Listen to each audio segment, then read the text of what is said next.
जय बाबा बर्फानी जी, भूखे को अन्न और प्यासे को पानी। बाबा जी के सभी प्यारे भक्तों को ओम नमः शिवाय। ओम नमः शिवाय। आप सभी को भोले बाबा के लिए एक छोटी सी जानकारी जो कि मैं देना चाहता हूँ बाबा कैलाश मानसरोवर की। मैं होता कौन हूँ, पहला तो आपसे यही कहूँगा, मैं तो भोले बाबा एक छोटा सा भक्त हूँ। कितना भी कह लो या लिख लो, इनके लिए सब कम है। सच यही है कि भोले हैं तो हम हैं। ओम नमः शिवाय। आइए मैं आज आपको छोटी सी जानकारी जितनी मेरे पास है मैं आपको देता हूँ बाबा कैलाश मानसरोवर की।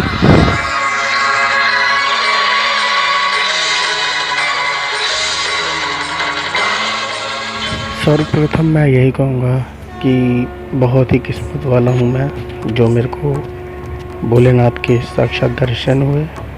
और कैलाश पर्वत जहाँ पता नहीं मेरे पूर्वज कोई गया है या नहीं गया है, लेकिन दिल से यही दुआ निकलती है, जो भी जाता है वहाँ वो उन्हीं का ही हो जाता है, ये सच है। और वहाँ पहुँच के ही इस चीज़ का पता लगा। कैलाश अपने आप में ही एक बहुत बड़ा, नाम लेने के साथ ही एक अजीब सा मन के अंदर एक भावनाएं उत्पन्न होने लगती हैं, जिन्हें देखकर। कैलाश उनमें से है। मानसरोवर वो पवित्र स्थान है जिसे भगवान शिव का धाम माना जाता है। कैलाश पर्वत पर भगवान शिव साक्षात विराजमान है। मानसरोवर संस्कृत भाषा का शब्द है जिसका अर्थ है मन का सरोवर। कैलाश पर्वत समुद्र तल से 22,068 फीट ऊंचा है। मानसरोवर झील से घिरा होने के कारण कैलाश पर्वत की धार्मिक महत्ता और भी अधिक बढ़ जाती है। कैलाश पर्वत तिब्बत चीन में स्थित है। चीन में इसलिए कहेंगे कि पहले ये भारत में ही था, लेकिन तिब्बत को उन्होंने हथिया लिया या छीन लिया कह सकते हो। ये तो आप सभी जानते हैं, अपने पढ़ा भी होगा, लेकिन ये हमारी भारत की धरोहर ही थी कैलाश। चलो भोलेनाथ से यही कामना करते हैं वो जल्दी भारत में दोबारा सम्मिलित हों और चीन से हमें हमारा कैलाश मिल सके। अच्छा, थोड़ी सी जानकारी और बताता हूँ। ये पर्वत 4 नदियों से घिरा है, सतलुज, ब्रह्मपुत्र, सिंधु और कर्णाली। ये नदियाँ इनके चारों तरफ बहती हैं। कैलाश के दक्षिण भाग में हिमालय पर्वत स्थित है। इसके बारे में माना जाता है कि ये स्थान भोलेनाथ का स्थान होने के कारण सभी ज्योतिर्लिंग में सबसे सर्वश्रेष्ठ है और यहाँ ओम की ध्वनि सुनाई प्रतीत होती है, जो कि मैंने खुद साक्षात सुनी थी। मैं यहाँ पर आपको बताता हूँ, रात को 2 बजे भी बैठा था तो मन बार बार विचलित हो रहा था कि मैं अंदर नहीं यार, बाहर चलता हूँ। बस कैलाश पर्वत जब भी रात के 2 बजे भी तारों की एक जगमगाहट में इतना प्रज्वलित एक अलग से एक ज्योति के रूप में दिखाई देता है, जो कि मन को प्रसन्न कर देता है। मैं आपको बता रहा हूँ तो भी मेरे अंदर से एक भावना उत्पन्न हो रही है, हाथ के रोंगटे खड़े हो रहे हैं, लेकिन ये सच है। और कैलाश पर्वत सबसे ऊंचे पर्वतों में से तो नहीं आता, किंतु यदि इस पर्वत को ध्यान से देखा जाए तो ये शिवलिंग जैसा दिखाई देता है और साल भर बर्फ से ढका रहता है। हालांकि इससे ऊंचा माउंट एवरेस्ट होता है। माउंट एवरेस्ट पे चढ़ना आसान है, मगर कैलाश पर्वत पे चढ़ना आसान नहीं है। कैलाश पर्वत पर भगवान शिव के निवास स्थान पर अभी तक कोई नहीं पहुंच पाया। ऐसा बताते हैं कि कोई बहुत भिक्षु पहुंच पाया था, लेकिन उस चीज़ का उसने कथन बिल्कुल बता ही नहीं पाया था किसी को कि उसने वहाँ पर क्या देखा क्या नहीं देखा। बहुत समय पहले की बात थी और विदेशी बहुत से लोगों ने ट्राई करा वहाँ पहुँचने के लिए, लेकिन वहाँ नहीं पहुँच पाए। वहाँ पहुँच पाना ही बेहद कठिन है, क्योंकि वहाँ भगवान शिव का वास है। और भगवान तो यहाँ वास करते ही हैं, लेकिन वहाँ पर भक्तों का बहुत ध्यान रखते हैं। जो भी भक्त वहाँ सच्चे मन से जाता है उसका सच्चे मन से ही स्वागत किया जाता है। हकीकत में हमने पूरी यात्रा करी उस यात्रा के दौरान एक बूंद छींट पानी हमारे ऊपर नहीं गिरा। बारिश होने के कारण वहाँ रास्ता ख़राब भी हो जाता है, थोड़ा दुर्गम है लेकिन बहुत आसान है। दुर्गम इसलिए कहूँगा क्योंकि वहाँ पहुँचने के बाद एक सांस लेना, ये मैं आपको आगे सब बताऊँगा कैसे कैसे मेरे साथ क्या क्या घटित हुआ था। अभी थोड़ी सी चीज़ें हैं जो मैं आपको बताता हूँ। कथाओं के अनुसार माना जाता है कि यहाँ पर देवी सती का दायां हाथ गिरा था, इसलिए यह पर पत्थर के एक शिला का रूप मानकर उन्हें पूजा जाता है। और कैलाश पर्वत माता पार्वती द्वारा भगवान शिव को पाने के लिए उन्हें कड़ी तपस्या की थी। यह पर्वत कश्मीर से लेकर भूटान तक फैला हुआ है। कैलाश पर्वत पर जाने के लिए 2 रास्ते हैं। पहला उत्तराखंड के पिथौरागढ़ से होकर जाता है, जो काफ़ी मुश्किल है क्योंकि इस रास्ते में ज़्यादा से ज़्यादा पैदल यात्रा करनी पड़ती है। और दूसरा रास्ता राजधानी काठमांडू से होकर जाता है। कैलाश पर्वत एक भारतीय तीर्थ स्थल है। यहाँ जाने के लिए आपको चीन की सीमा में प्रवेश करना ही पड़ता है। अब मैं आपको बताता हूँ कि जो पहला रास्ता है पिथौरागढ़ वाला है जो जाता है, वो गवर्नमेंट जो है, मतलब गवर्नमेंट के जब फॉर्म निकलते हैं जनवरी और फरवरी में ऑनलाइन फॉर्म निकलते हैं, उस दौरान वो यात्रा के फॉर्म भरे जाते हैं और बहुत ही कम जत्थे होते हैं जिनमें यात्रा के लिए उन्हें सिलेक्ट किया जाता है पूरे भारतवर्ष में से। मुझे इतना तो नहीं कहूँगा, 8 या 9 जत्थे बनते हैं जिसमें से 120 या 130 लोगों का एक जत्था बनता है। तो संपूर्ण जानकारी मेरे को गवर्नमेंट की है नहीं है, फिर भी मेरे को इतना पता है कि 120 या 130 मतलब इतना समथिंग बनता ही है। और वो यात्रा बहुत ज़बरदस्त होती है क्योंकि उस दौरान, वो यात्रा के दौरान जब आप गवर्नमेंट वाली यात्रा में चुने जाते हैं तो गवर्नमेंट अपना एक जो आप उसमें जो राशि देते हैं, उस राशि से ही आपका ही सारा रहन सहन खाना पीना सब कुछ उसी में ही सम्मिलित होता है, आना जाना। और गवर्नमेंट से आपको थापा बोले तो आपको एक जो नेपाली लोग होते हैं वो सामान उठाने वाले वो मिलते हैं, वो आपका पूरा ध्यान रखते हैं, खाना बनाते हैं जहाँ जहाँ आप रुकते हैं, रात को खिचड़ी वगैरह। और गवर्नमेंट के जगह जगह कई जगह एक छोटे छोटे से मतलब हाउसेस बना रखे हैं, गेस्ट हाउस टाइप के, मगर इतने बढ़िया तो नहीं कहेंगे, मतलब बढ़िया इसलिए नहीं कहेंगे क्योंकि वो बहुत दुर्गम जगह है, इसीलिए वहाँ पर जितना हो सकता है उन लोगों ने बनाया हुआ है। तो मैं बीच बीच में आपको ये सब भी बताता रहूँगा और कैलाश की थोड़ी एक छोटी सी जानकारी भी देता रहूँगा जितनी मुझे प्राप्त है। कैलाश पर्वत तिब्बत में स्थित एक पर्वत श्रेणी है। इसमें पश्चिम और दक्षिण में मानसरोवर है तथा राक्षस ताल झील के बारे में भी मैं आपको बताता हूँ। यहाँ से कई महत्वपूर्ण नदियाँ निकलती थी। जो राक्षस ताल है वो राक्षसों का माना जाता है कि वहाँ पर राक्षस स्नान करने आते हैं, जहाँ जीवन यापन संभव नहीं है किसी भी जीव या प्राणी का, ऐसा बताते हैं।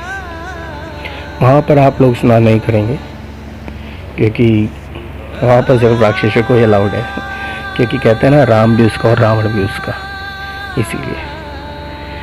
तो मानसरोवर जो है उसे क्षीर सागर भी कहा जाता है, जहाँ भगवान विष्णु सैया रूप में वहाँ पर माता लक्ष्मी जी के साथ विराजमान है।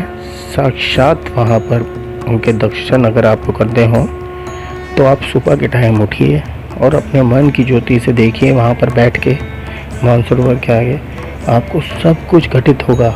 एक एक देव स्नान करने आता है वहाँ पर सुबह, और एक बहुत बड़ी तारा, जिसे कहेंगे तारा मंडल, जिसने मतलब हम सोच भी नहीं सकते। मैंने कैप्चर करने की भी कोशिश करी, वो उसे कैप्चर नहीं कर पाया क्योंकि वहाँ पर बहुत बड़ा तारा मंडल था। और मतलब कहने का ये है मेरा कि उस तारा मंडल में इतने सारे तारे थे कि मतलब मेरे को ऐसा लग रहा है, एहसास हो रहा है मेरे को कि बस मैं पकड़ूं और ले लूं। इस तीर्थ को अष्टपद, गण पर्वत और रजतगिरी भी कहते हैं। ये तीर्थ का एक हिंदू सनातन धर्म में पवित्र माना गया है। कैलाश के बर्फ से 6,638 मीटर मतलब 21,778 फुट ऊंचे शिखर है, उसमें लगे मानसरोवर का यह तीर्थ है और इस प्रदेश को मानस खंड कहते हैं। पौराणिक कथाओं के अनुसार भगवान ऋषभ देव ने यहीं निर्वाण प्राप्त किया।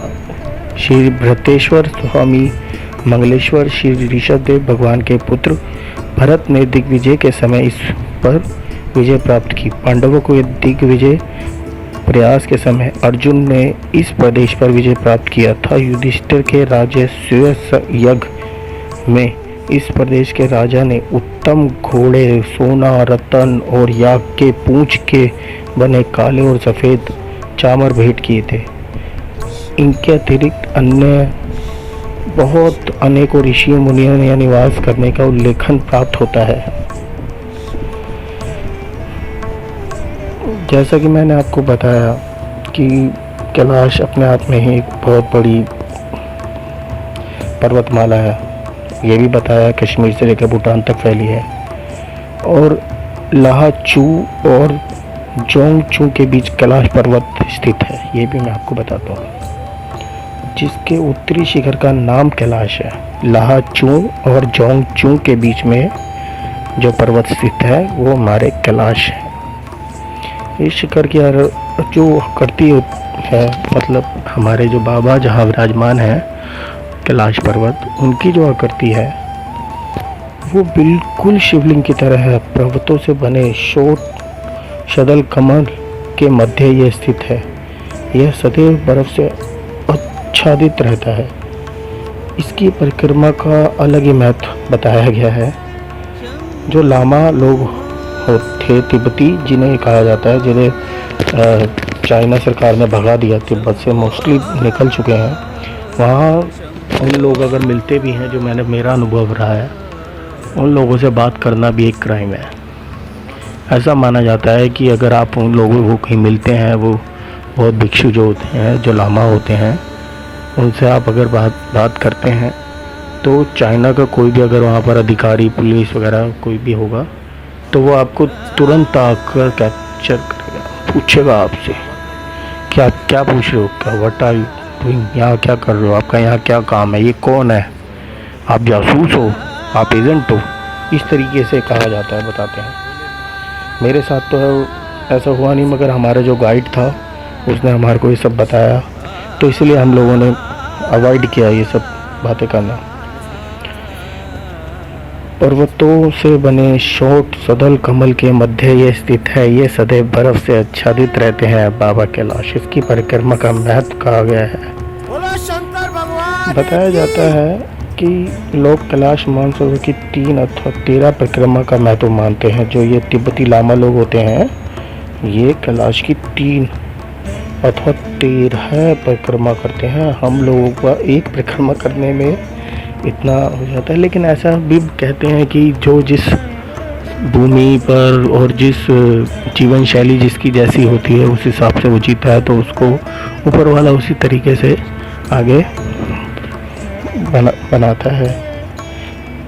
जैसा कि मैं आपको बता रहा हूँ कि बाबा कैलाश की यात्रा, अभी तक मैंने आपको जो बताया है वो मैं सिर्फ थोड़ी सी एक जानकारी देना चाह रहा था कि इसके परिक्रमा का क्या महत्व है, क्या है। कई लोग यहाँ पर दंड प्राणिपात करने से एक जन्म का 10 परिक्रमा करने का एक कल्प का पाप नष्ट हो जाता है। दोबारा बता दूं आपको ये बात, इस परिक्रमा का महत्व कहा गया है। जो लामा लोग हैं कैलाश मानसरोवर की 3 अथवा 13 परिक्रमा का महत्व मानते हैं और अनेक यात्री दंड परिक्रमा जिसे कहा जाता है करने से, एक जन्म का 10 परिक्रमा करने से एक कल्प का पाप नष्ट हो जाता है। 108 परिक्रमा पूरी करते हैं, उन्हें जन्म मरण से मुक्ति मिल जाती है। जैसा कि मैंने बताया आपको, गवर्नमेंट की जो यात्रा है उत्तराखंड के पिथौरागढ़ जिले से अस्कोट, फिर धारचूला, फिर खेत, फिर गाबियार, फिर काला पानी, लीपू लेक, खिंड, तकलाकोट होकर जाने वाला मार्ग है। जो कि सुगम है। यह भाग 544 किलोमीटर है, लंबा है। इसमें अनेक चढ़ाव उतार आते हैं। सरल कोट तक 70 किलोमीटर की चढ़ाई है, उसके आगे फिर 74 किलोमीटर की उतराई है। मार्ग में बहुत सारे आपको गवर्नमेंट के भी वैसे भी धर्मशाला और आश्रम मिलते हैं। ये गवर्नमेंट का जो है, ये मैं वहाँ बता रहा हूँ जहाँ यात्रियों को ठहरने की सुविधा प्राप्त होती है। गर्मी अंग में आगे की यात्रा नीमक या खच्चर, कुली आदि मिलते हैं। मतलब कुली बोले तो वही जो मैंने बताया आपको, थापा और शेरपा, यही सब मिलते हैं। तकलाकोट तिब्बत स्थित पहला ग्राम है, जहाँ पर प्रतिवर्ष ज्येष्ठ से कार्तिक तक बड़ा बाजार लगता है। तकलाकोट से तारचंद जाने के मार्ग में मानसरोवर पड़ता है। कैलाश की परिक्रमा तारचंद से आरंभ होकर वहीं समाप्त होती है, जो कि दोनों जगह ही सेम है। आप अगर प्राइवेट से भी करोगे, जो वहाँ से भी तारचंद से ही होकर आरंभ होकर वहीं तकलाकोट से। ये 40 किलोमीटर मध्य पर्वत गुरला का दर्रा 4,938 मीटर 16,200 फुट की ऊंचाई कहा जाता है जिसे। इसके मध्य में पहले बाईं ओर मानसरोवर और दाईं ओर राक्षस ताल है। उत्तर की ओर दूर तक कैलाश पर्वत के हिमाचल शिखर का रमणीय दृश्य दिखाई देता है। हिमाचित धवल शिखर का दर्रा समाप्त होने पर तीर्थपुरी नामक स्थान है, जहाँ पर गर्म पानी के झरने हैं। ये मेरे प्राइवेट यात्रा जो मैंने करी थी, वहाँ पर भी मैंने ये गर्म पानी के जो झरने हैं वो मुझे भी मिले थे, और मैं उसके बारे में भी बताऊंगा। गवर्नमेंट का इसलिए मैं थोड़ा सा, ये मेरी को किताबों की जानकारी है जो कि मैंने किताबों से प्राप्त करी है। इन झरनों के आसपास चून खड़ी के टीले हैं, प्रवाद है। यहीं भस्मासुर ने तप किया था और यहीं वह भस्म हुआ था। इसके आगे डोलमाला और देवी खिंड ऊंचे स्थान, उनकी ऊंचाई 18,471 फीट है। इसके निकट ही गौरीकुंड है। मार्ग जाने के स्थान पर तिब्बती लामाओं के मठ हैं, जो कि मैंने भी देखे थे। मठ स्टार्टिंग पॉइंट जो था यम द्वार से करीबन 5 किलोमीटर के बाद ही मेरे को पहला मठ मिला था। फिर उसके बाद हमारा फर्स्ट डे जहाँ पर था, वहाँ सेकंड मठ मिला था हमारे को। और कैलाश पर्वत भगवान शिव का घर कहा गया है। वहाँ पर भोलेनाथ शंभु गजान तप में लीन, शालीनता से शांत, निश्चल, अघोर धारण किए हुए एकांत तप में लीन है।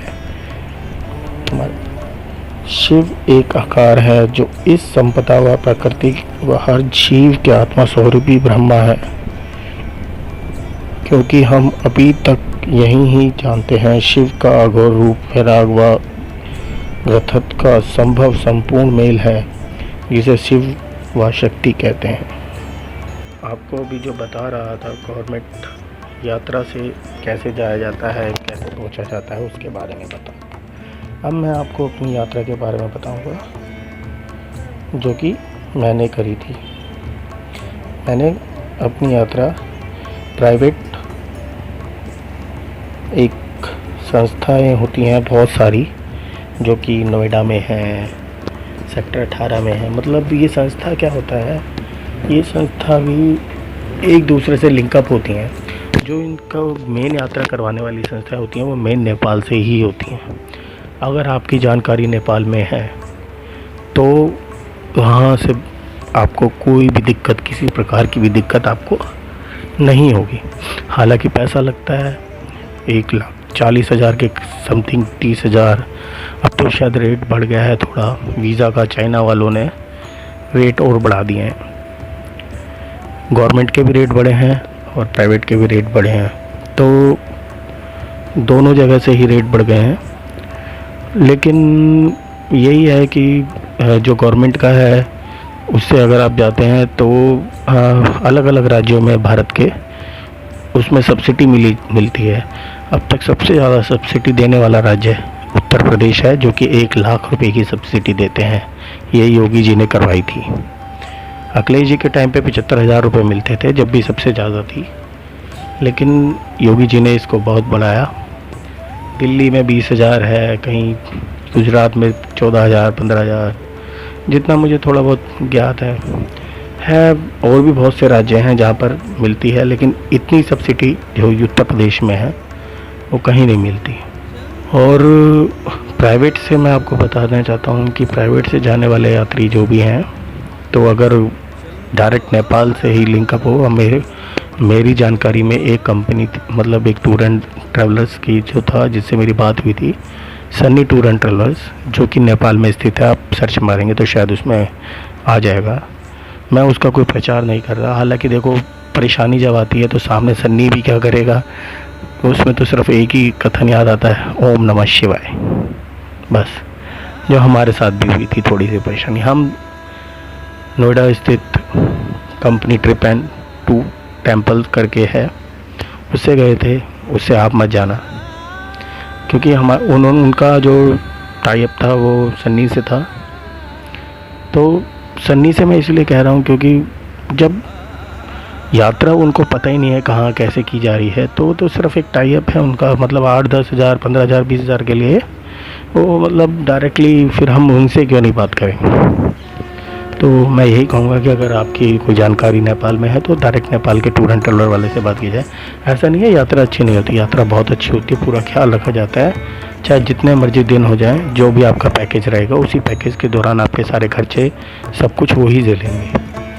किसी कारणवश अगर कुछ वहाँ पर आपदाएँ आ जाती है, कुछ भी होता है, तो भी उन्हीं की ही जिम्मेवारी आपके रहेगी।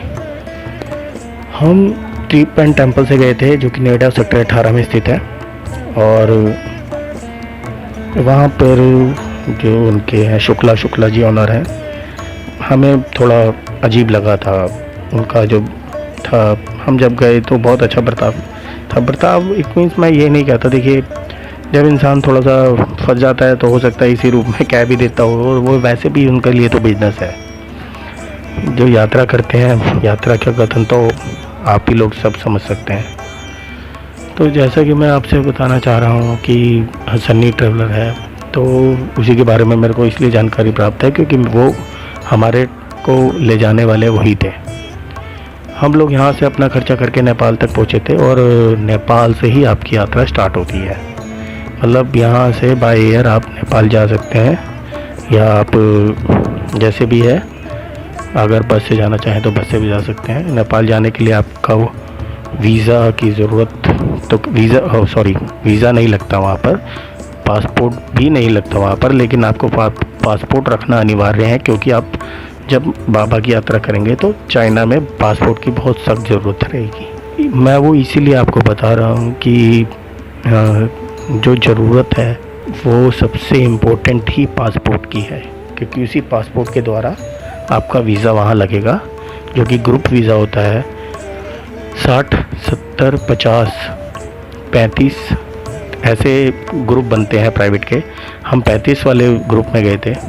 तो मैं आपको अपना बताता हूँ कि हमने जब 35 के वीज़े के लिए हमने यहीं पर ही दे दिया था इनको, तो इन्होंने वीज़ा बता दिया था कि आपका इस तारीख का लग गया है, तो आप लोग अपनी उसी हिसाब से फ़्लाइट करवा लीजिएगा, या जैसे जाना चाहें वैसे जा सकते हैं।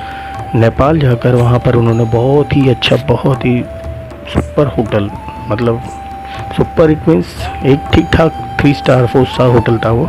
अच्छा होटल था, उसका खाना नाश्ता सब बहुत बढ़िया था। मनी करने का ऐसे कुछ नाम था उसका, मेरे को थोड़ा मन की दवा ऐसी थी। मैं आपको यही बताऊंगा कि जब हम होटल में रुके तो वहाँ पर उनका पूरा खर्चा वगैरह सब कुछ उन्हीं का ही था।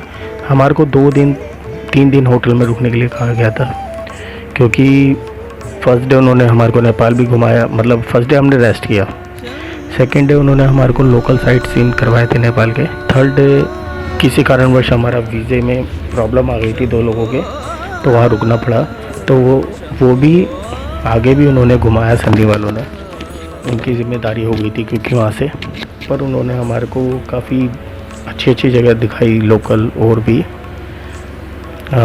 पशुपतिनाथ के दर्शन हम 3 दिन से कंटिन्यू कर रहे थे, और 2 दिन तो इन्होंने ही करवाए थे, एक दिन हम स्वयं चले गए थे जिस दिन हम पहुँचे थे। फिर उसके बाद वहाँ से यात्रा आगे बढ़ी शेफू बेसी की ओर, तो वहाँ से ही लोग, उनकी बस होती है 2x2, ज़्यादा अच्छी तो नहीं कहेंगे, मतलब इतना कंफर्ट, बाबा का ही यात्रा करने जा रहे हैं तो इतनी आसानी से तो पहुंचा नहीं जाता, तो बस बैठ जाना ओम नमः शिवाय का जाप करने के लिए। तो यात्रा के दौरान फिर फर्स्ट डे जब हम वहाँ से निकले शेफू ब्रेसी की ओर, तो वो रास्ता जो था वो 12 घंटे, 10 से 12 घंटे था। बीच में इन्होंने हमारे को एक जगह लंच करवाया था। वहाँ पर आपको थोड़ा खाना जो है नेपाल में मिलेगा ठीक ठाक, रोटी थोड़ी पतली पतली रहती हैं और दाल भी पानी के जैसी होती है थोड़ा, मतलब जो रास्ते में लोकल रेस्टोरेंट था, लोकल ढाबा है, मैं उसकी बात कर रहा हूँ। जो होटल जिसमें आप रुके थे उसकी बात नहीं कर रहा हूँ, वो तो बहुत ही अच्छा था। तो वहाँ से फिर हमारे को 10 से 12 घंटे लगे वहाँ पहुँचने में। वहाँ से पहुँचते पहुँचते हम लोग पहुँचे शेफू ब्रेसी की ओर। वहाँ हमारे को पहुँचते हुए रात हो गई थी। वहाँ हमारे गए 35 लोग, 2 लोग नहीं आ पाए थे, 33 लोग रह गए थे। 33 लोग रहने के कारण वहाँ से थोड़ा, जिस गेस्ट हाउस में हम रुके थे उस गेस्ट हाउस में आधे उसमें रुक गए थे, आधे ऊपर एक हिमालय गेस्ट हाउस था उसमें रुक गए थे। तो वहाँ पर हम 2 दिन हमने वेट किया, क्योंकि कुछ वीज़ा में या उन लोगों के जो 2 लोग रह गए थे उनकी प्रॉब्लम हो गई थी ज़्यादा, तो जिसकी वजह से हमारा पूरे ग्रुप का वीज़ा जो था वो डिले हो गया था। तो कहते हैं वहाँ पर अगर छोटी सी भी चाइनीज़ जो होते हैं बहुत स्ट्रिक्ट कह सकते हो, या फिर इंडिया वालों से चिढ़ते हैं इसलिए कह सकते हो, कि अगर 1-2 बंदों के नाम में सिर्फ एस के बदले वी लिख गया था, शर्मा जी वर्मा जी हो गया था कुछ ऐसी। हस्बैंड वाइफ थे, वो अंकल आंटी थे, 60 प्लस थे, 60 प्लस थे, तो उनके प्रॉब्लम हो गया था। तो इस वजह से उन लोगों को वहाँ पर रुकना पड़ा। फिर सब लोगों का वीज़ा दोबारा लगा, जिसकी वजह से हमारे को 2 से 3 दिन शेफू ब्रेसी में ही रुकना पड़ा। अब बस हम परेशान हो गए थे, तो एक दिन उन्होंने बीच में हमारा वहाँ का शेफू ब्रेसी का लोकल टूर करवाया था। और शेफू ब्रेसी में एक जगह गर्म कुंडा था जहाँ पर हम डेली स्नान करने जाते थे। बहुत बढ़िया, कहते हैं ना, भगवान की बहुत प्राकृतिक चीज़ें ऐसी होती हैं जो कि आप देखकर इतना लुभाते हैं। बहुत ही गर्म पानी निकल रहा था उसमें से, और हम लोगों ने वहाँ पर स्नान किया, फिर वहाँ पर रुके, और वहाँ पर पार्वती कुंड एक जगह लेके गए थे वो लोग। वहाँ से करीबन 30 किलोमीटर दूर था वो, 30 से 35 किलोमीटर। एक जगह वह जहाँ पर हिमालयन वाटर करके एक प्लांट था बहुत बड़ा, जहाँ पर से पानी एक्सपोर्ट होता है, नेपाल से पानी एक्सपोर्ट होता है वहाँ। तो वो त्रिशूली नदी का पानी है जो कि वो एक्सपोर्ट करते हैं, उसे प्यूरीफाई करके। त्रिशूली नदी बहुत ही, हम नहाए, हमने उसमें थोड़ा बहुत अपना हाथ पैर वगैरह धोया, तो इतना चिल्ड वाटर था वो, ऐसा लग रहा था कि बर्फ़ पिघला के, और एकदम मतलब मीठा पानी, इतना बहुत जैसे गंगा जी की तरह। तो बहुत अच्छा लगा।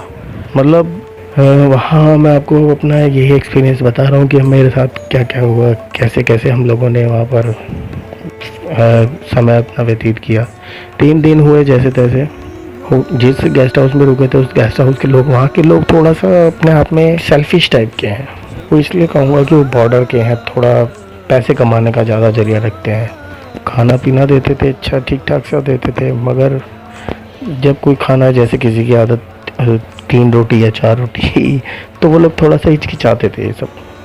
तो इसलिए हम तो कोई नहीं, ओम नमः शिवाय प्रसाद समझ के जो मिल जाए ले लो, और अपना ओम नमः शिवाय। तो फिर हम उसके बाद वहाँ से आगे बढ़े। 3 दिन बाद वहाँ से हम अपना नेपाल बॉर्डर और तिब्बत बॉर्डर के बीच में रुके। वहाँ पर एक माउंट कैलाश करके एक लास्ट होटल था, वहाँ पर हमने रात को नाइट स्टे किया था। हालांकि वो वहाँ से ज़्यादा दूर नहीं था, लेकिन फिर भी शायद वीज़ा में कुछ प्रॉब्लम जो लंबी थी, या फिर वो वीज़ा एक्सेप्ट नहीं कर रहे थे, वो जो नेपाल बॉर्डर से तिब्बत बॉर्डर जाने के लिए, जो मतलब चाइना के अंदर एंट्री करने के लिए। तो वहाँ से उसकी दूरी करीबन शेफू ब्रेसी से थी 20 से 22 किलोमीटर, 20 से 22 भी नहीं होगी, 15 से 18 किलोमीटर ही थी। तो फिर वहाँ हमने रुके। वहाँ हम लोगों ने, वो होटल बहुत अच्छा था, वहाँ का स्टाफ बहुत अच्छा था, होटल माउंट कैलाश। और आखिरी होटल था उस रास्ते का जो कि बिल्कुल चाइना बॉर्डर के पास था। अच्छा, मैं आपको बॉर्डर की थोड़ी सी स्थिति बताता हूँ, फिर नेक्स्ट डे वहाँ से हम बॉर्डर के लिए निकले। तो बॉर्डर के लिए जब हम निकले तो सुबह 10:30 बज रहे थे। We have stayed in this hotel, beautiful hotel. Yeah.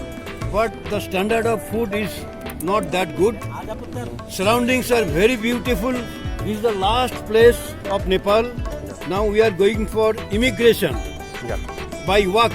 At least 1 kilometer we have to walk. And the luggage is coming by a small car. Now we started walking now. Om Namo Shivaya Namo. ओम नमो शिवाय नमो। वहाँ पहुँचते वहाँ से पैदल जाने का रास्ता था। उस होटल से बॉर्डर तक पैदल निकलने का रास्ता था, करीबन 2.5 से 3 किलोमीटर था। तो हम लोग पैदल ही आगे पहुँचे। फिर वहाँ से 11:30 बज गए थे हमारे को वहाँ पहुँचते। अब ये देखिए 11:30 बजे हम वहाँ पहुँचे तो वहाँ 1:30 बज गया था। बस मतलब सामने हमसे सिर्फ जस्ट एक हाथ की दूरी पे 1:30 बज गया चाइना बॉर्डर। तो वहाँ पर उनका लंच टाइम हो गया, तो हम लोगों ने वहाँ पर वेट किया। फिर वेट करते करते हमारे को सुबह वहाँ 1:30 जो यहाँ के जब 1:30 बजे तो फिर हमारे को वहाँ जाने दिया। तो वहाँ उस टाइम पे 2 घंटे का लंच टाइम करते हैं वो लोग, 11:30 से 1:30 बजे तक, मतलब 2 घंटे। तो हम लोग वहाँ से आगे बढ़े। फिर हमने 2 घंटे वहीं पर व्यतीत करे, इधर उधर बैठ के सारे। वहाँ से हम आगे बढ़े और वहाँ पर सब ने अपना अपना पासपोर्ट शो कराया, स्कैन किया। हमारे को पूरा स्कैन किया गया, हमारे जितना मतलब बायो पिकली गई, मतलब हाथों को स्कैन किया, फिंगर स्कैन, आई स्कैन, पूरा बायो पिक करके हमारे को वहाँ से आगे भेजा गया। फिर वहाँ हमारा सारा सामान जो था, वो जो हमारे साथ नेपाल से ही 5 शेरपा हमें मिले थे। शेरपा क्या काम होता है कि जिस होटल में हम जहाँ रुकेंगे वो हमारे को एक बैग दिया गया था।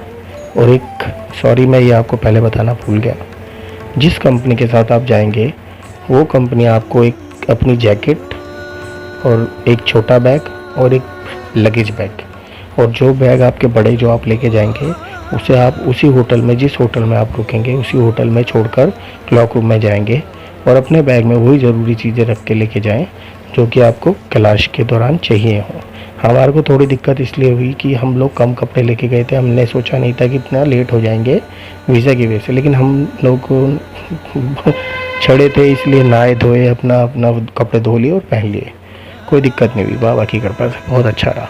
तो हम लोगों ने फिर वहाँ से फिर आगे बढ़ के अपना वीज़ा, वो हम लोगों को मैंने बताया बैग मिलते हैं, अपना ये सब चीज़ें मिलती हैं। मैं आपको बता दूं कि कैलाश के दौरान आपको क्या क्या रखना चाहिए, ये मैं सबसे पहले बताने चाहिए था।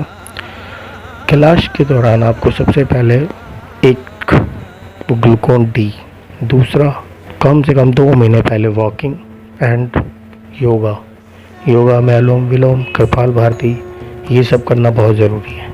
अगर आप हार्ट पेशेंट हैं, डायबिटिक हैं या कुछ ऐसे रोग हैं जिस चीज़ से एलर्जी होती है, तो मेरे हिसाब से आपका ना जाना तो मैं कह नहीं सकता कि भाई जिसका बुलावा है वो तो जाएगा, लेकिन अवॉइड करें।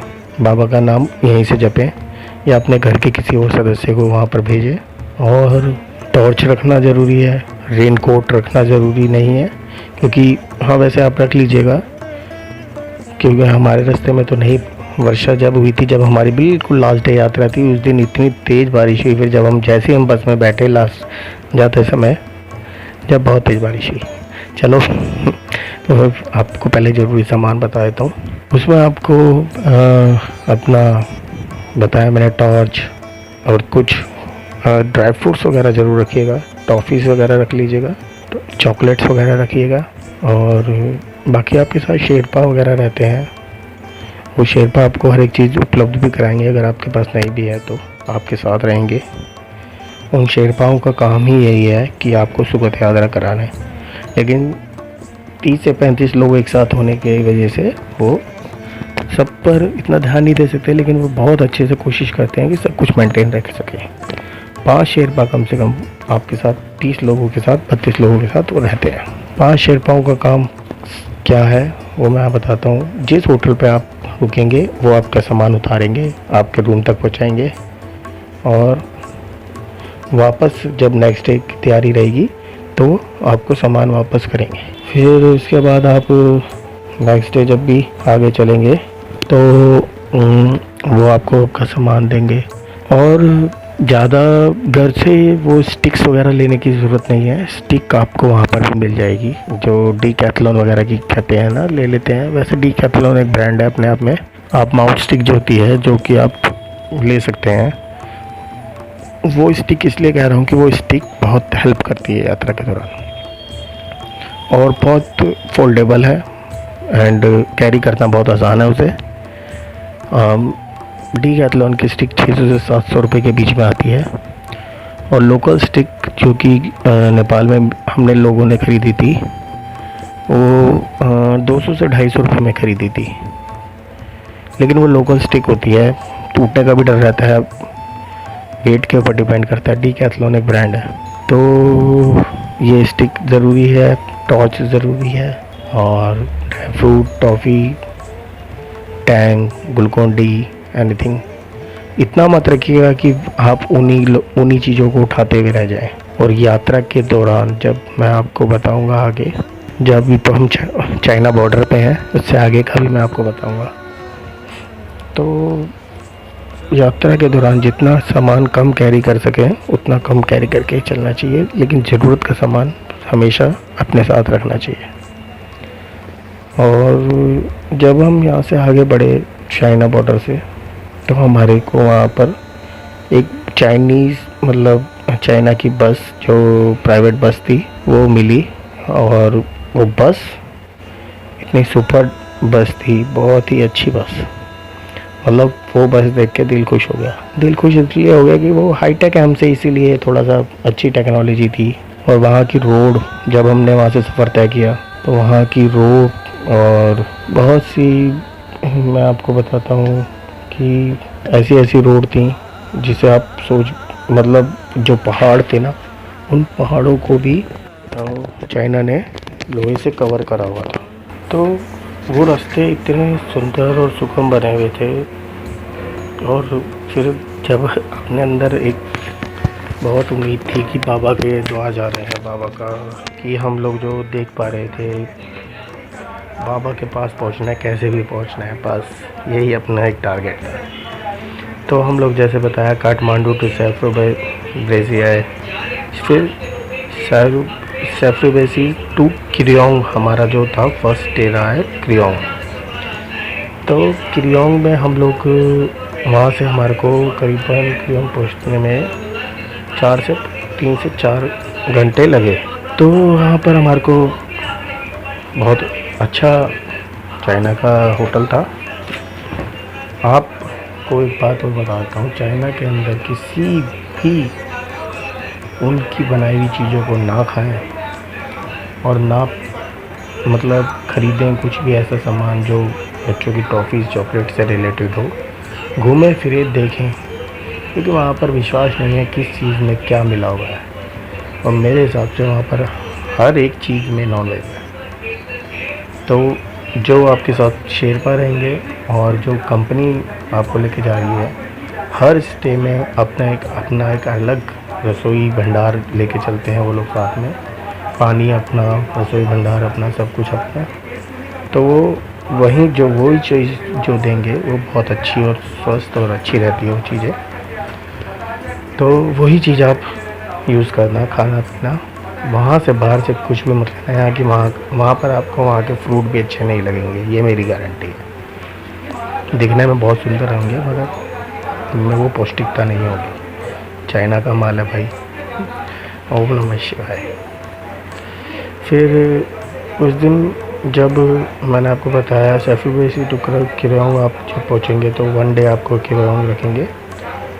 फिर वहाँ पर आपको 1 डे थोड़ा सांस वगैरह लेने में थोड़ा प्रॉब्लम ना हो, इस वजह से वो, क्योंकि क्रियोंग जो है मैं आपको बताता हूँ उसकी मैक्स 2700 मीटर के लगभग वो हाइट है। तो 2700 मीटर आप समझ सकते हैं कितना हो सकता है, ठीक है ना। फिर फ्री वहाँ से फिर आपको वो अपना लंच डिनर जो भी लेके किरियोंग से फिर जब भी चलने का समय होगा तो फिर किरियोंग से सागा के लिए हम निकलेंगे। किरियोंग से सागा का जो समय रहेगा वो बहुत लंबा समय रहेगा, 8 से 10 घंटे रहेगा। और जब आप सागा पहुँचेंगे, सागा को डोंगबाग भी कहा जाता है, और रास्ते में वो आपको यारलुंग और जैंगपो, जहाँ ब्रह्मपुत्र रिवर है, वो मिलेगी, जो कि सागा जो है 46 से 40 मीटर की ऊंचाई पे स्थित है। अब आप ये देख लीजिए कि 2700 मीटर से आप 4640 डायरेक्ट मीटर पे आ चुके हो एक ही दिन में। तो आपको कितनी सांसों को अपना कवर करना पड़ेगा। जो हमारे साथ परेशानी हुई सागा में जाकर, हमें लगा, फील हुआ कि वाकई में ऑक्सीजन क्या होती है। ऑक्सीजन की कमी बहुत फील हुई थी सागा में। ओम नमः शिवाय का जाप करिए और अपना बाबा को मन की ज्योति में बिठाइए, तो शायद कुछ प्रॉब्लम ना हो। फिर वहाँ पर सागा में हमारे को वन डे रखा गया, लंच डिनर ब्रेकफास्ट सब मिला। अच्छा होटल था, रहने के लिए रूम अच्छे थे। सर्दी थी लेकिन व्यवस्था पूरी थी। तो अपना सर्दी का कुछ ना कुछ जो आपका मेन बैग रहेगा उसमें ज़रूर लेके जाइएगा, जो मिलेगा वहाँ से। तो सर्दी में आपको क्या रखना है, एक ट्रैक सूट होना ज़रूरी है, एक इनर और लोअर, और इनर ही लोअर आपका यात्रा के दौरान चाहिए आपको, और एक ट्रैक सूट। उस ट्रैक सूट के ऊपर आपको जो जैकेट मिलती है वो डाल लीजिएगा। ज़्यादा गर्म है ट्रैक सूट तो ऊपर का टॉप उतार के जो जैकेट मिलेगी वो लॉन्ग होती है, उसे डाल के रखिएगा। तो फिर सागा में हमारे को रोका गया, वन डे बोला गया आप स्टे कीजिए, थोड़ा अपने आप को मेंटेन कीजिए यहाँ पर। फिर हमने वहाँ जैसे तैसे हमने एक्सरसाइज भी करी, थोड़ा बहुत वहाँ पर योग भी किया। बहुत परेशानी हुई रात को थोड़ा सोने में, लेकिन फिर नेक्स्ट डे उठे तो थोड़ा रिलीफ फील हुआ। फिर वहाँ से सागा से मानसरोवर लेक पहुँचाया गया। फिर मानसरोवर लेक पहुँचने के लिए सागा से हमने 461 किलोमीटर की दूरी तय करी, तो जो कि बहुत लंबा था। 4590 मीटर की हाइट पे हमारे को ले जाया गया, सीधा 49 मीटर, मतलब 19,000 फीट बोल सकते हैं आप। जो है मानसरोवर 18,500 साढ़े हज़ार फीट समथिंग मानसरोवर झील स्थित है।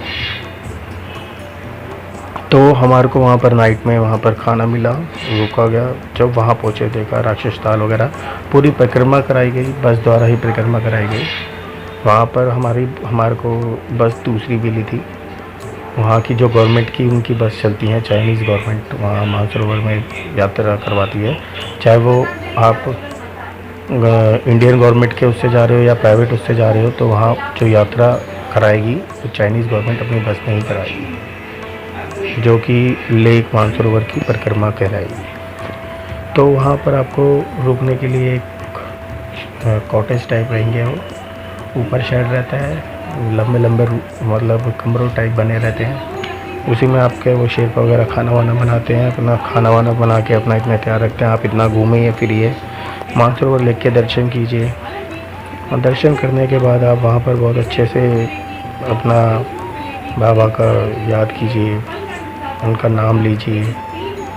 हर एक चीज़ में बाबा को याद रखिए, हर एक पानी पीते हुए हर एक घूंट में बाबा का नाम होना चाहिए, जब तो आपकी यात्रा संपूर्ण हो सकती है। जितने भी शेरपा रहेंगे वो बहुत अच्छा खाना बनाएंगे। और मेरी ये गुजारिश है, जब भी आपको अगर अच्छा लगे शेरपा लोगों का, तो कुछ ना कुछ उनको अपनी तरफ से एक मंदिर और एक हिंदू धर्म के नाते जो भी आपकी दान राशि थोड़ी बहुत जितना आप दे सकते हैं, आपकी जेब अलाउड करें, उतना उन लोगों को दे के आइए, तो जब यात्रा संपूर्ण हो जाए। तो जब हम नाइट में वहाँ पर रुके थे, तो मानसरोवर में हमने देखा था कि ये सारे इतना बड़ा तारामंडल, जो कि अपने आप में एक बहुत बड़ा तारामंडल था, जिसे मैं कैप्चर भी नहीं कर पाया था, मैंने आपको पहले बताया था। और वहाँ से माउंट की पर्वत श्रेणी बहुत सारी, और हम मेरे बाबा कैलाश पर्वत पर बैठे हुए दिखाई देते हैं। उनकी दक्षिण दिशा होती है, जो कि दक्षिण फेस मतलब मुख, दक्षिणी मुख, जो कि वहाँ से दिखाई देता है जहाँ हम रुके थे। और सुबह उठ के हमने अर्ली मॉर्निंग अंधेरे में ही, हालांकि आपको एक बहुत गंभीर परेशानी आएगी, क्योंकि वहाँ के हिसाब से हम लोग 2 घंटे आगे रहेंगे। जैसे मानिए आपको लंच आपको मिलता था नेपाल में या घर पे आप लंच नॉर्मल 8 बजे करते थे, तो वहाँ पर आप 6 बजे ही कर लेंगे। शाम दिन पूरा रहेगा, लेकिन उनके लिए वो 6 बज गए, मतलब 2 घंटे आप उनके हिसाब से ही चलना पड़ेगा। तो अपने आप को इसी तरीके से प्रिपेयर कर लीजिएगा कि लंच सोने का समय अपना निर्धारित कर लीजिएगा। नहीं हो पाता है, लेकिन फिर भी कोशिश करिएगा, ये बहुत ज़रूरी है, क्योंकि 9 बज गए तो वहाँ पर 11 बज गए, ये समझिएगा। तो मानसरोवर पे जब हम सुबह उठे और वहाँ पर अर्ली मॉर्निंग अंधेरे में ही, मतलब उनके यहाँ के 3 बज रहे थे और हमारे यहाँ के 1 बज रहा था, नहीं हम उनके यहाँ के 4 बज रहे थे और हमारे यहाँ के 2 बज रहे थे, जब हम वहाँ नहाने पहुँच गए। और देखा रात को सुबह के टाइम हम 4 बजे तक, अपने यहाँ के 4 बजे तक 2 घंटे तक हम वहाँ पर बैठे, नहाए, थोड़ा दिन का वेट किया, सूर्य उदय का वेट किया। फिर सूर्य उदय होने के बाद हम लोगों ने वहाँ पर अच्छे से आरती पूजा, अपना एक हमारे साथ एक पंडित जी थे शुक्ला जी करके, तो उन लोगों ने बहुत अच्छे से हमारे साथ छोटा सा एक हवन करा। अपने साथ वो लकड़ी और कुछ सामान लेके आए थे, हो सके तो अपना लकड़ी वगैरह का सामान अपने साथ ले जाइएगा, क्योंकि जो वहाँ पर जो पंडित रहता है चाइना वालों का, वो होता इंडियन है, अपनी मतलब भारतीय दिखा देता है वो, कि हाँ वाकई में एक मिशन नाम की भी कोई बहुत बड़ी चीज़ होती है। तो वो उसने हमसे 2000 रुपये पर बंदा मांगा था पूजा कराने का। हमने कहा भैया 2000 रुपये पूजा कराने के पर बंदे, ग्रुप में के जो बनते हैं अपना दे देते हैं, तो नहीं मानो। फिर आप सबसे बढ़िया पूजा ओम नमः शिवाय, इससे बढ़कर कोई जाप नहीं है। तो अपनी थोड़ी सी 2-4 चंदन की लकड़ियाँ, कपूर, एक छोटी सी डिब्बी में रोली वगैरह, चावल, थोड़े से अक्ष, ड्राई फ्रूट, जो कि आपने वहाँ पर देखिए प्रसाद वही है जो आप लेके जाएंगे और वहाँ चढ़ाएंगे, और वही छुआ के बाबा के चरणों से, और उसे ही सब प्रसाद मिला कर मिलाएंगे, वही प्रसाद है। वहाँ कोई मंदिर नहीं है, कोई कुछ नहीं है। मानसरोवर लेक में थोड़ा प्रसाद डालेंगे और अपने उसमें हल्का छींटे वहाँ के जल के मारेंगे, और हो सके तो अपने 2-2 लीटर की जो कोला वगैरह की बॉटल्स होती हैं उनमें उनको लेके जाइएगा। और एक एमसी लाती है, उनके ढक्कन को जब आप वहाँ जल से भरेंगे तो उस ढक्कन को सील कर लीजिएगा। तो मेरे हिसाब से 2 बोतल एक बंदा आराम से ला सकता है वहाँ से, क्योंकि वहाँ पर जब आप बोतल लेंगे तो वो बोतल भी चाइना के हिसाब से मिलेगी, तो युआन है भाई, तो वो उसी हिसाब से वो लोग लेते हैं। हाँ, हमारे 16 रुपये युआन में, और उसमें हमारे 10 रुपये, वहाँ के 100 रुपये, ऐसे ही है। नहीं सॉरी, हमारे 100 रुपये, वहाँ के 10 रुपये, 10 युआन, यस ऐसे। और नेपाल में हमारा 1 रुपया और उनके 16 रुपये। वहाँ की करेंसी हमसे बड़ी है चाइना की जैसे। तो मैं बता रहा था कि अपना पैसा उस हिसाब से रखिएगा, जितना हो सके अपना यहीं से एक्सचेंज करा के ले जाइएगा, जितना आपको ज़रूरत हो पैसा युआन, मतलब जो यहाँ पर आसपास आपके जो मनी एक्सचेंज के बहुत सारी शॉप्स वगैरह होंगी, वहाँ से चेंज करवाइएगा।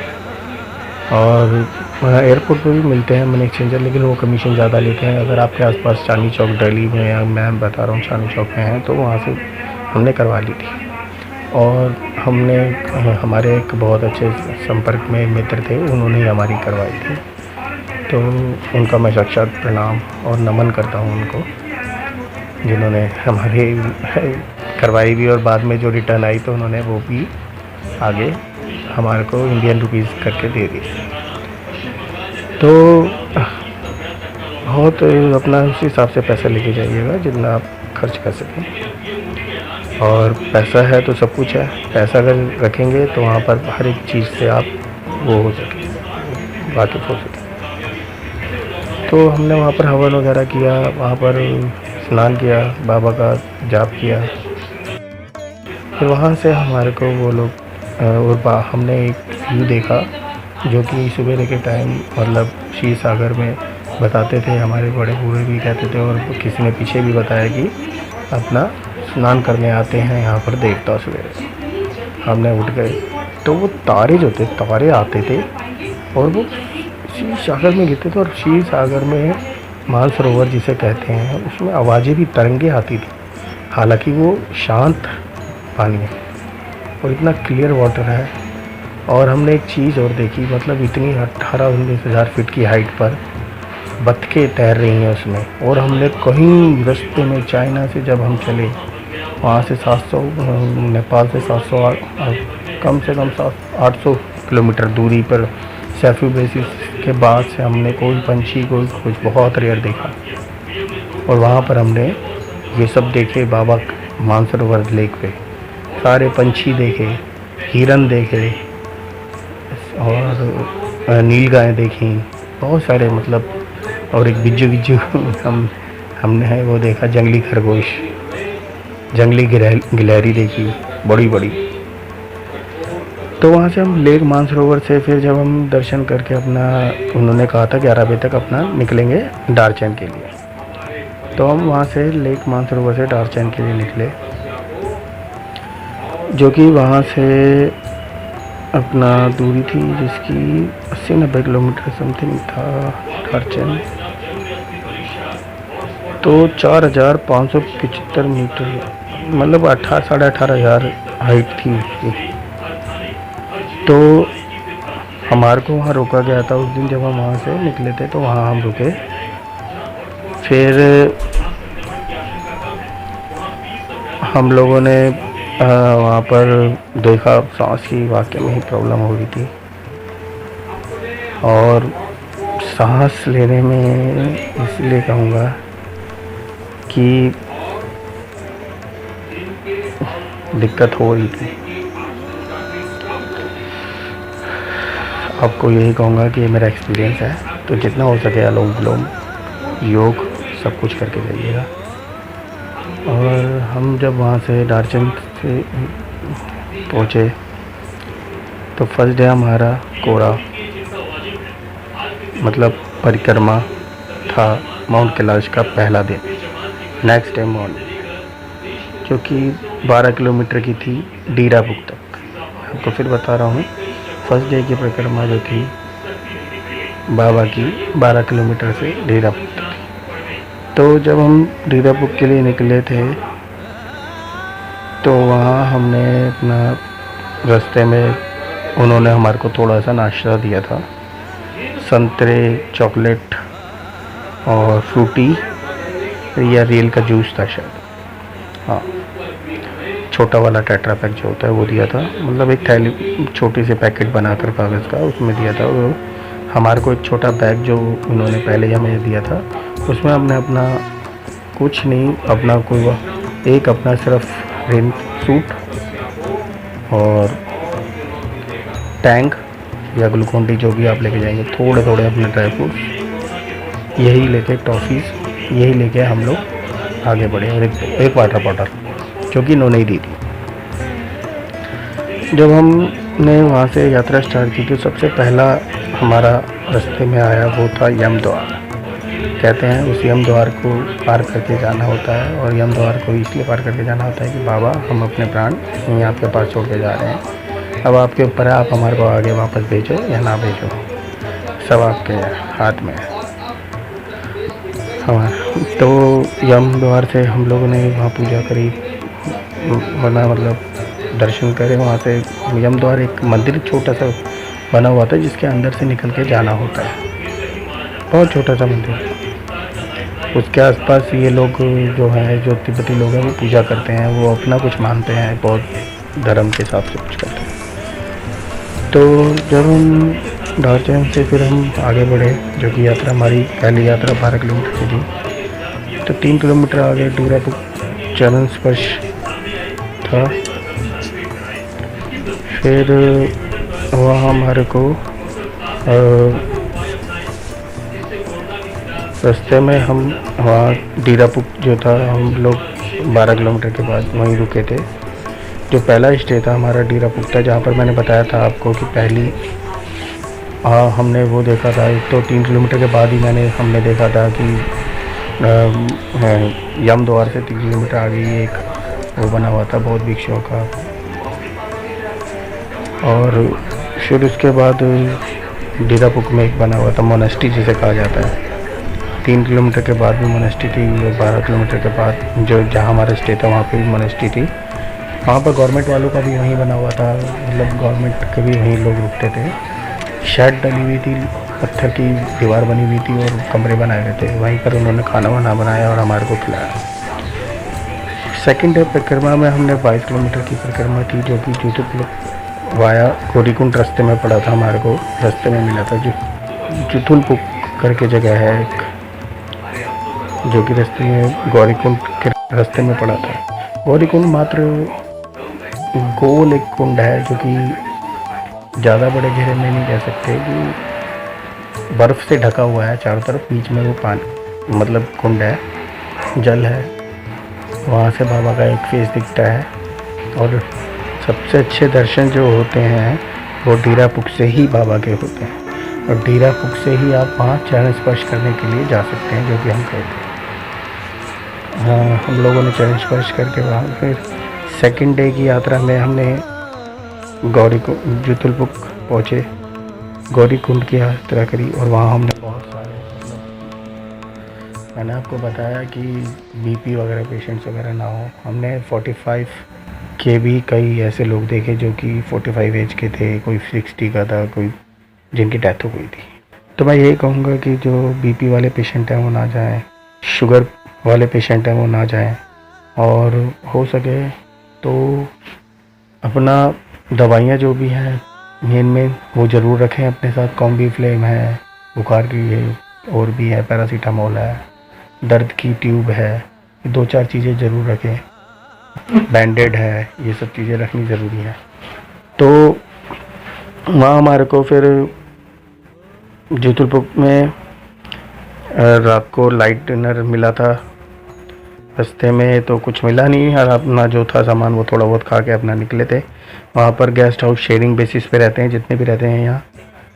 फिर अपना वहाँ पर रुके 22 किलोमीटर की ट्रैकिंग के बाद।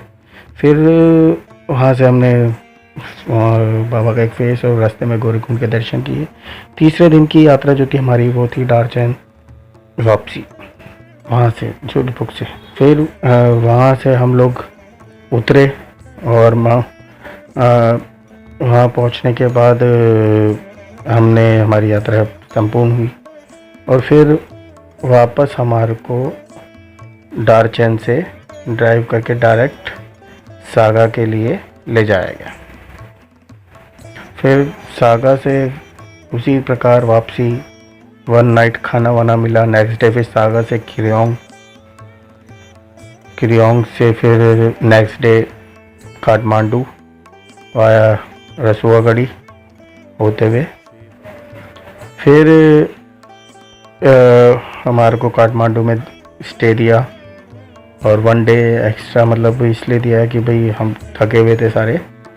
और वैसे ये यात्रा प्राइवेट से 14 डेज़ की होती है बाय बस, और हेलीकॉप्टर यात्रा भी रहती है ये, जो कि लखनऊ से स्टार्ट होती है। वो 6 दिन या 7 दिन ऐसी कुछ उसका टाइमिंग रहता है।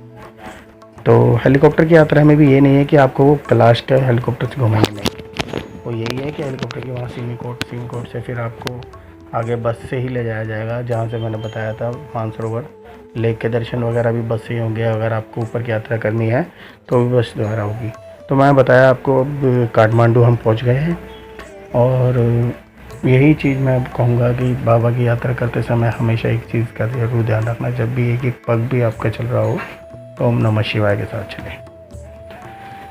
तो यात्रा का टोटल जो कॉस्ट है वो लगभग मेरे ख्याल से अब 1,55,000 के आसपास समथिंग पहुँच गया होगा, जो कि मतलब पूर्णमासी वाले दिन महंगी यात्रा का कुछ ऐसा बनाते हैं ये लोग। फुल मून और फुल मून ऑफ पशुपतिनाथ में दर्शन अलग होता है, और त्रयोदशी जो होती है जिसे शिवरात्रि भी कहा जाता है उसका भी प्राइस अलग लेते हैं ये लोग। तो बस यही है बाबा का जानकारी जो कि मैंने आपको दी है थोड़ी बहुत।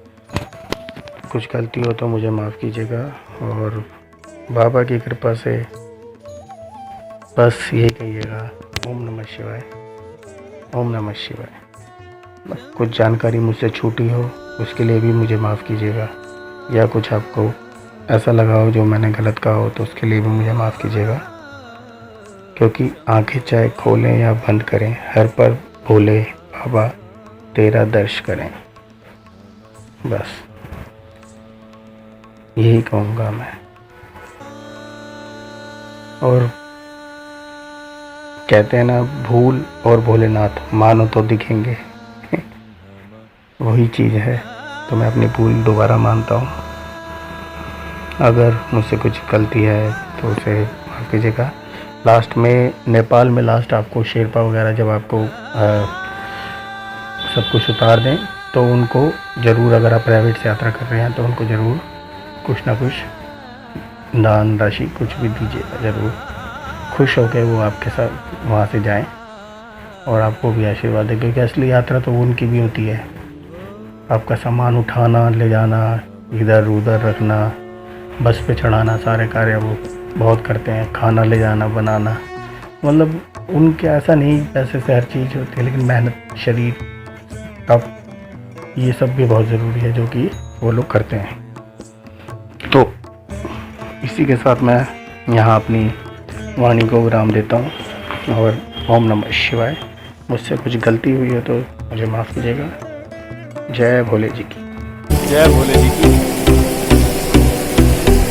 बाबा के दर्शन के लिए हम लोग देखिए किस दुर्गम रास्ते से निकल रहे हैं, जहाँ साथ में एक नदी बह रही है, और बाबा के चरण स्पर्श के लिए जा रहे हैं। ग्रुप के बाकी लोग नीचे की तरफ प्रस्थान कर गए हैं। ऊपर आना संभव नहीं समझा उन्होंने, क्योंकि थोड़ा सांस की कमी है।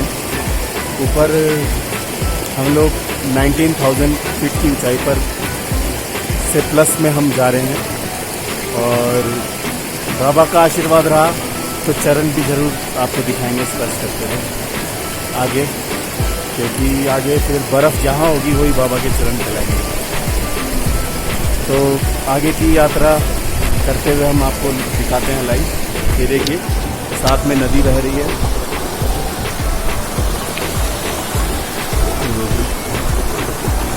हम साथ साथ नदी के चल रहे हैं। रास्ता दिख नहीं रहा है क्योंकि कोई भी आगे पीछे नहीं है हमारे, सिर्फ हम दोनों हैं जो बस बाबा ने बाहें फैलाई हुई है, आओ मेरे बच्चों, आओ मेरे पास आओ, बस आ जाओ। तो बस हम बाबा के तरफ होते हैं। आप खुद देखिए बाबा ने हमारे स्वागत के लिए कितना अच्छे तरीके से सूर्यदेव को बोला हुआ है, ऑर्डर दिया हुआ है, बच्चों का ख्याल रखना है। और इधर देखिए बादल, देखिए इधर कितने ज़बरदस्त बादल हो रहे हैं, लेकिन हमारी तरफ बादल का रुख नहीं है। आगे देखते हैं क्या होता है, क्या बनता है। चलते हैं यात्रा की तरफ। देखिए बाबा का रास्ता,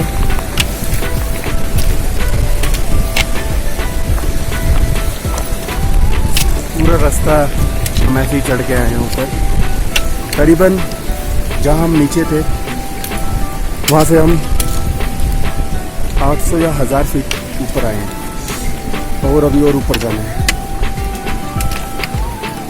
अर्थ क्या निरर्थ क्या जो भी है बस तेरा, तेरे रास्ते पे मैं तो आंख मूंद के चला।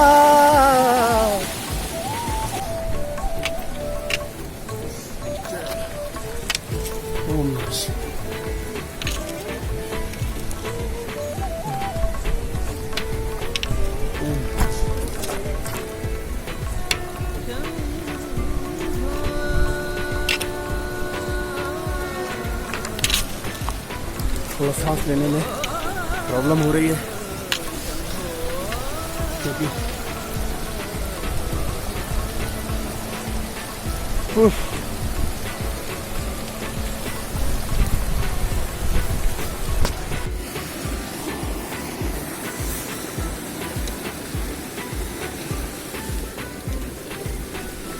ओम नमः शिवाय।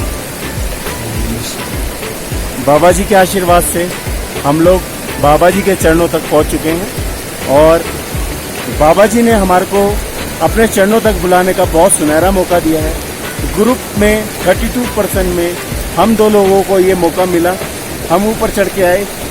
हम लोगों के पास कहने के लिए शब्द नहीं है और आप सोच नहीं सकते कि बस बाबा जी के एकमात्र दर्शन से देखिए दिल इतना प्रसन्न है कि बस जिंदगी की जितनी भी हमारी गिले शिकवे सब खत्म है। आप चरण के दर्शन कीजिए बाबा जी के, ये बाबा जी का लेफ्ट और ये बाबा जी का राइट चरण। इन्हें चरण का उपाधि दी गई है क्योंकि बताते हैं इसके आगे बाबा कैलाश जी को हाथ लगाने की चेष्टा किसी नर में नहीं है जो कलयुगी नर है। तो हम तो कलयुगी अवतार नर हैं, तो इसमें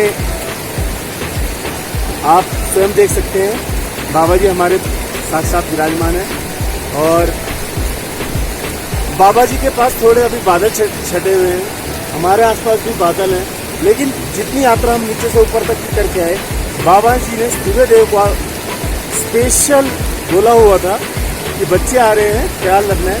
नीचे से लेके ऊपर तक कहीं भी सूरज देवता ने हमारे को तकलीफ नहीं दी, पूरा हमारा ध्यान रखा। सूर्यदेव हमारे सर के ऊपर विराजमान रहे क्योंकि यहाँ पर माइनस में टेम्परेचर है अभी। और आप देख सकते हैं हम लोगों ने ग्लव्स वगैरह तो इसलिए नहीं डाल रखे क्योंकि चलते हुए हमारे को स्टिक पकड़नी पड़ रही थी। रास्ता आपने देखा दुर्गम था बहुत, नदी के सहारे सहारे जो ये ग्लेशियर पिघल के जा रहा है, इस ग्लेशियर के पिघलने के साथ साथ हम लोग चढ़ते चढ़ते रास्ता अपना खुद बनाया। रास्ता हमने खुद इसलिए बनाया क्योंकि हमारे को किसी ने गाइड नहीं किया, हम यहाँ तक बस इस नदी के सहारे पहुँचे हैं और ना हमारे आगे दूर दूर तक कोई नहीं, ना पीछे दूर दूर तक कोई नहीं। आप देख सकते हैं पूरी यात्रा में मैंने दिखाया है वीडियो में। और बस थोड़ी सी तकलीफ परेशानी मुझे हुई, सुरेंद्र भाई जी को हुई, लेकिन इस परेशानी कोई दिक्कत नहीं। बाबा जी अपनी गोद में सुला भी लेना, कोई दिक्कत नहीं, क्योंकि आज हम जिंदगी की वो जंग जीत गए जो पता नहीं लोगों को जीतने में हजारों साल हजारों जन्म लग जाते हैं। और मात्र हमने 35 से 36 साल की 36 साल की उम्र में ये जंग जीती। हमारे साथ आए हुए लोग इसलिए चले गए क्योंकि वो लोग बुजुर्ग ज़्यादा थे और जो थे ठीक ठाक उनकी भी थोड़ी सांस की दिक्कत हो गई थी। कुछ लोग नीचे से ही चले गए थे यम द्वार जहाँ से यात्रा स्टार्ट होती है। 6 लोगों को वहाँ पर ऑक्सीजन की प्रॉब्लम हो गई थी। परसों एक ग्रुप में एक इंसान को ऑक्सीजन खोलने का समय भी नहीं मिला था, उसकी डेथ हो गई थी। तो इसलिए कहते हैं कैलाश बाबा की यात्रा आसान नहीं है। पैसा देके हर कोई यहाँ आ सकता है, लेकिन चलकर बाबा के दर्शन करने का साहस सिर्फ बाबा ही देते हैं। और वो साहस हम लोगों को बाबा से मिला, भाई से मिला। और क्या बताएं, अब आप भाई से सुनिए भाई के मन में क्या विचार हैं। अब भाई की क्या है। जब हम नीचे से चले तो बिल्कुल भी इच्छा नहीं थी। बाबा ने रात भर बहुत परेशान रहे तो बाबा से प्रार्थना करेंगे। बाबा सुबह बिल्कुल अच्छे से खाना, तो सुबह जब उठे रात को कुछ नहीं खाया, जब सुबह उठे बिल्कुल शरीर ऐसा फूल की तरह, और बाबा ने ऐसा हाथ पकड़ के नीचे से ऊपर खींचा और यहाँ तक आप पहुँच पाए। और बहुत अच्छा लगा कि इतने करीब से हमें दर्शन करें, हमारा जीवन धन्य हो गया। और हम यहाँ आकर एक जीवन की यही इच्छा बाकी बच्चे की बाबा अपने दर्शन करें, वह इच्छा भी हमारी पूरी करनी। और भगवान से हमें कोई शिकायत नहीं, बस मुझसे यही प्रार्थना, भगवान सदा हम आपके नाम जपता रहे, हमारी हर सांस में आपका नाम आए, नहीं तो वो सांस में आए। बस इसी प्रार्थना के साथ ओम नमः शिवाय, जय भोले। और भोले बाबा जी देख सकते हैं आप, आंखों में आंसू है हमारे, कहने के लिए शब्द नहीं है। बस बाबा जी से इतना आशीर्वाद मांगते हैं। हमारे मित्र देव जो कि हमारे साथ बैठे हैं, हमारे दादा, हमारे परदादा, हमारे माँ बाप, हमारे खून के रिश्ते, चाचा ताऊ, जितने भी हमारा रिश्ता है, हमारी धर्म पत्नियाँ, दोनों की भाई की धर्म पत्नियों से मतलब गलत मत लीजिएगा, धर्म पत्नी हमारी एक ही है जिसका नाम राखी है, और मेरी भाभी जिनका नाम सविता है, वो भी यहीं विराजमान है, हमारे दिलों में विराजमान है सारे। और हमारे बच्चे रुद्र, शिवाय, मेरे दक्ष, मेरी लाक्षिता, मेरा लक्ष्य, सारे मेरे साथ विराजमान हैं। मेरी बहनें और मेरे साथ जुड़े मेरे वो सभी साथी जिनके साथ मेरा जन्मों से नाता रहा है। जब मैंने जन्म लिया और जन्म से लेकर अब तक जिन का मेरे को साथ मिला, उन सब को भी बाबा का आशीर्वाद दिलाने के लिए अपने साथ अपने दिल में लेके आए हैं। तो बाबा उनके ऊपर भी अपना आशीर्वाद कीजिए। सह परिवार, सह कुटुंब, सभी को हम बनाए। ओम नमः शिवाय। यही हम अपनी वाणी को विराम देते हैं, क्योंकि यहाँ सर्दी बहुत है, टेम्परेचर माइनस में चलता जा रहा है, नाकों से पानी रुक नहीं रहा है। आगे कहीं बाबा हमें यहीं रख ले वो तो अलग बात है, लेकिन कहते हैं इंसान को बाबा का अंदेशा समझ जाना चाहिए कि बच्चों चलो, घर पे माँ बाप भी हैं और बच्चे भी इंतजार कर रहे हैं। आपकी पत्नियाँ जो कि आंखें खोल के बैठी हैं कि कब आप लोग पहुँचोगे। हम लोग अपना थोड़ा सा रुद्राक्ष की माला ली थी, भाई ने बहुत ज़्यादा ली है, मैंने सिर्फ एक अपने पिताजी के लिए ली थी, क्योंकि मेरे पिताजी को रुद्राक्ष बहुत पसंद है। ये बाबा के चरणों में हम थोड़ा छुपा के उसको अपने साथ अपने पिताजी को लेकर जाए। ये मैं अपने बड़े भाई को दे रहा हूँ, क्योंकि महान है मेरे लिए। वो शंकर भगवान की जय। बाबा जिंदगी में अगर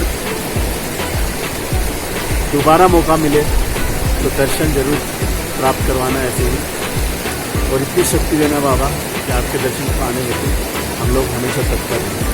ओम नमः शिवाय।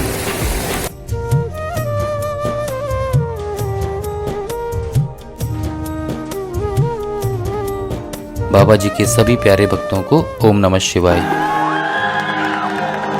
सानू एक पल चैन भूले तेरे बिना, जन्म तेरे बिना, एक पल चैन भूले तेरे बिना, जन्म